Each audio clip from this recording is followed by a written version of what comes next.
It's time for Mr. Fundamental! Presented by no one. We're set to have a Lakers and Heat finals matchup, and these two teams cannot be more different than one another. Their offense is basically polar opposites. One is all about ball movement and a team effort, while the other is driven by the star power. While they're both great defensive teams, they do so in very different ways. Without further ado, let's start off with the Lakers first. For once, I'm actually okay with the Lakers running a dual big lineup, and it might actually be a better option for them. This will force the Heat to put a smaller player like Crowder, Iggy, or Butler on AD, while Bam covers McGee or Dwight. While they're all great defenders, there's not much they can do about the height advantage. The Clippers were supposed to be the biggest threat for the Lakers, but even the trio of Kawhi, PG, and Morris were struggling to contain AD at the 4. Now Crowder, Iggy, and Butler are still gonna make life tough for AD, but he can't become his own worst enemy. Chris Silva has all the hustle in the world, but he's not gonna stop AD. Instead of attacking out on the perimeter, AD should be working in the post. Not only does Silva keep up with AD on the drive, but attacking from the perimeter allowed Harrell to rotate over as well, leaving AD with step back fadeaway only. AD has a tendency to face up in the post, and while he can make tough step back jumpers like these, it is easier for smaller and quicker players to stay in front of him, either baiting him into a jumper, or the offense resets with little time left on the clock, and here, they had to chuck up a contested shot. The Lakers have to learn from other teams' mistakes in the playoffs. One of them is how Pascal Siakam struggled when the Celtics put smaller wings on him. Siakam still tried to take them off the dribble, and led to a very poor series performance for him. Getting AD in a post or mid-range area is one thing, but he needs to attack the basket non-stop. With DJJ on him, AD doesn't settle, and outmuscles him all the way to the rim before the double comes. Similar to my Lakers and Nuggets preview, I'm expecting more inverted pick and rolls to force Dragic, Harrell, and Robinson to switch on LeBron or AD. I'm sure defensive gurus are calling out hedging or pre-switching, and this is where the Lakers could learn from the Heat and Celtics series. The Celtics wanted to attack Dragic, so they screened with Hayward, then hit the big out on top. This provides a great passing angle, pulls the Heat's rim protector away, and most importantly, limits the time for a pre-switch. Once AD or LeBron gets that deep, they're not gonna miss. The Lakers don't always have McGee or Dwight initiating out on top, and it's unrealistic to change and add offensive schemes at this point. What they can take from this is the post entry. After the switch, Kanter dives and seals off Butler in the paint. It's hard to help and pre-switch from this angle, and they get another bucket at the rim. Post-ups by either LeBron or AD will bound to draw double teams, but the Lakers aren't the most reliable shooting team. All season long, making these threes are just a bonus for them, and they've relied on precise cutting to offset their lack of 3-ball volume. The key word is precise, since there are quite a few times where the timing was off. Like here, Rondo cuts too early when AD was still gathering the ball. Now the spacing is off, and AD has to dribble out the post. They do a good job moving the ball, but Dwight was carving out space in the paint, waiting for a shot, and gets called for 3 seconds. It's not just for post-ups either. See how the Heat collapse on the pick and roll. None is begging for a kick out to KCP. Rondo seems to be trying to screen for Green, but Green cuts and clogs the paint even more. Green steps out of bounds and turns it over. The Lakers attempt a Spain pick and roll, and the timing is off again.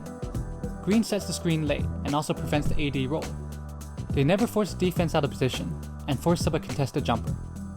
I mean, the Lakers have done well enough to get to the finals, and the star power is also there to cover for these mistakes.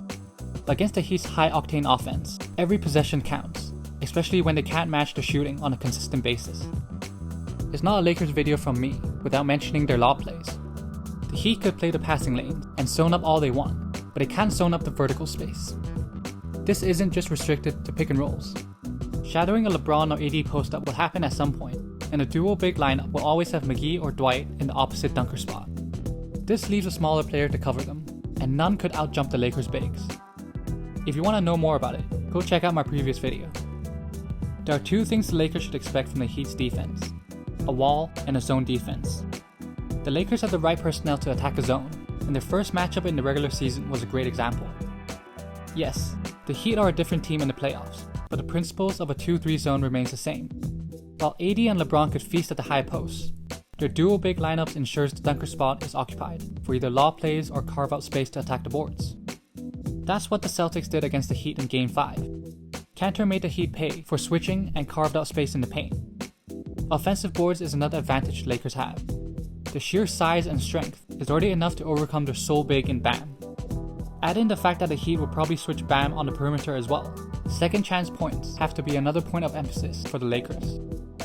Defensively, the Lakers' length to slow down the Heat's ball movement, especially with their dual big lineup. Having an extra big on the floor is always great for protecting paint, and they're gonna need it if Bam is constantly running handoffs away from the basket. The Lakers' defense has changed slightly since the regular season. The Lakers shifted to prevent more above the break threes in the playoffs, leading to a slight slip in protecting the paint and an uptick in mid-range shots and corner threes. The Lakers' shift in defense was evident in their Nuggets series, especially in the Murray and Jokic pick and roll. Although the Heat came back to earth with their 3-point shooting in the Celtics series, they did maintain their mid-range proficiency. By now I'm sure you know all about the Heat's team offense and just how beautiful it is. Their non-stop handoffs and off-ball screening all serves to keep the defense one step behind. The 3-point bombs by Robinson and great finishing around the rim by Bam gets a lot of attention, but the mid-range shot making by Dragic, Butler, and Herro are the key to the playoff run, and will remain so in the Lakers series. The Heat have a very balanced shot profile, and would happily take these mid-range jumpers as well. They would do what they did to the Bucks if the Lakers sag back and protect the paint. While the Heat don't have a stretch big who plays big minutes, they do have multiple pull-up threats. This forces the big to show up higher, weak side defenders to rotate even more. The Heat will make the Lakers pay on a consistent basis. Also, the Lakers' off-ball defense isn't very consistent, and the Heat are great at presenting themselves between the gaps of the defense. The Heat's offense just needs to do what they've been doing, and learn from their mistakes in Game 5 versus the Celtics. They stopped running their handoffs, and the offense just looked out of sorts, which is when the Celtics made their run and built their lead. If they can't take advantage of McGee and Dwight's sagging defense with their handoffs, the Heat might have to match up to the Lakers' size. This means either Leonard or Olynyk would play besides Bam, and a huge part of the Heat's offensive success in the playoffs is downsizing with Bam as the sole big on the floor. Anyhow, I expect their offense to force the Lakers to slide 80 to the 5 and start switching everything. While this could slow down the Heat's handoff sets, this is why the Heat have Dragic, Butler, and Herro on the floor to create and knock down tough shots.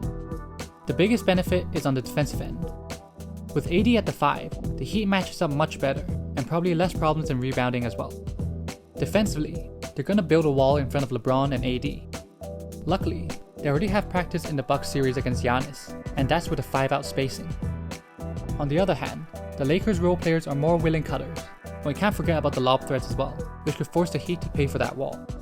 Defensively, I'm curious about whether the Heat will experiment with Bam on AD, while Crowder or Butler takes McGee or Dwight. This might be far-fetched, especially against Dwight, but then the Heat won't have to double AD in the post. The Lakers could still score with McGee or Howard overpowering smaller players, but it could be a worthwhile gamble to get the ball out of LeBron and AD's hands.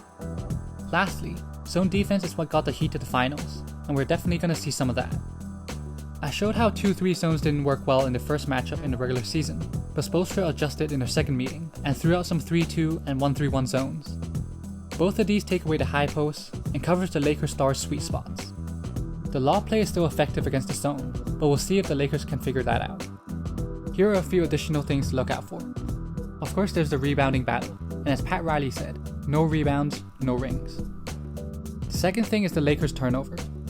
In their 2 regular season matchups, the Heat forced a lot of turnovers, especially from LeBron. Taking care of the ball hasn't been the Lakers' strong suit, so if the Heat are losing out on rebounds, this is where they could do their damage. The last thing is the coaching battle. I think the Heat have a slight advantage here, based on their ever-changing defensive schemes throughout the playoffs. Vogel is no slouch either, but his impact could get overshadowed by his star players. A great way to identify this is the third quarter battle.